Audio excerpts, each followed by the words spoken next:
nag-instruction din ako dahil sa request ng governor ko nag-request, nag-instruct na ako sa DBM bago ako umalis ng Maynila na mag-download ng 100 million na LGSF para meron kayong immediate na magamit para sa pag-rehabilitation.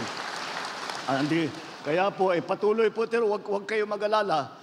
Patuloy po ang suporta ng pamahalaan hanggat nangangailangan kayo.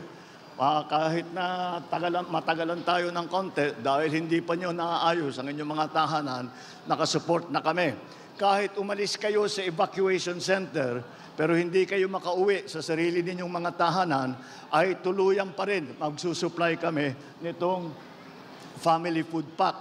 Ngunit, kung titingnan din nyo doon sa labas, meron na po tayong water purification, yung mga truck na nandyan, yung Love for All na purification, yun naman galing sa First Lady.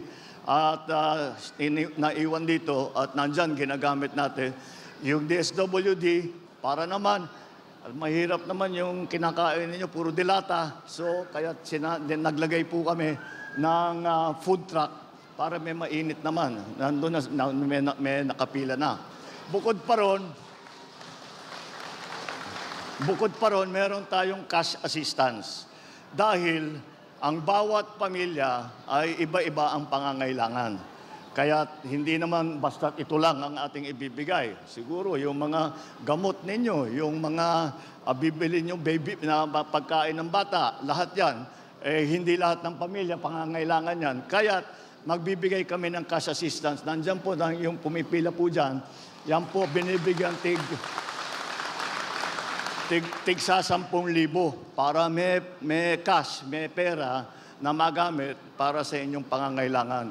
Kaya huwag kayo pong mag-alala, hindi kayo basta't may iwanan na lang kahit na nakadaan na yung bagyo, nandito pa rin ang inyong pamahalaan. Hindi po kami aalis dito hanggang lahat ng evacuees, lahat ng ating mga tinamaan ng bagyo ay nakatayo na, nakaahon na. At yan po ang aming hangarin ay laging makapagserbisyo pagka lalo na gantong panahon ng bagyo ay kailangan po natin talagang tulungan. Meron pa tayo ito, pang wifi ito, ibibigay natin po dito. Ito yung Starlink na sa satellite. Para meron tayong telepono, meron tayong email, magagamit po natin ang mga telephone natin. Kaya yan po ay tuloy-tuloy naman po ang ating ginagawa at kagaya ng aking nabanggit, huwag po kayong mag-alala. At andito po kami at kung ano yung pangangailangan nyo, pagkain, gamot, cash, kung ano man, ay nandito po tayo para tulungan kayo. Kaya konting tiyaga lang po, wala. Ang mahirap dito, wala talaga tayo magawa sa panahon. At kung babagyo, kahit na anong gawin natin. Ang maaari lang natin gawin ay paghandaan, makapag-evacuate. Mukha naman nagawa natin, naka-preemptive evacuation ng probinsya. Pero medyo minalas ang Masbate. Dahil pagpasok ng Opong sa pool, talagang tinamaan ang pinakamalakas na tama. Meron siyempre yung ibang probinsya, Romblon, marami, may tama din sila. Pero hindi kagaya dito sa naranasan ninyo dito sa Masbate. Kaya dito po kami nauna at tinitiyak po namin na lahat po kayo ay suportado ng mga iba't ibang ahensya ng ating pamahalaan. Kaya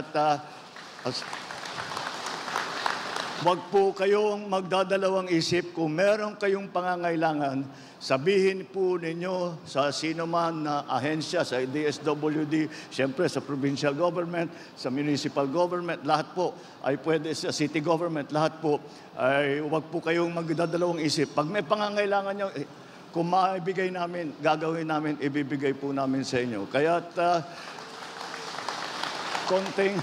konting tiyaga na lang, konting dasal, ay makakabalik din po tayo at nandito po kami sa likod ninyo.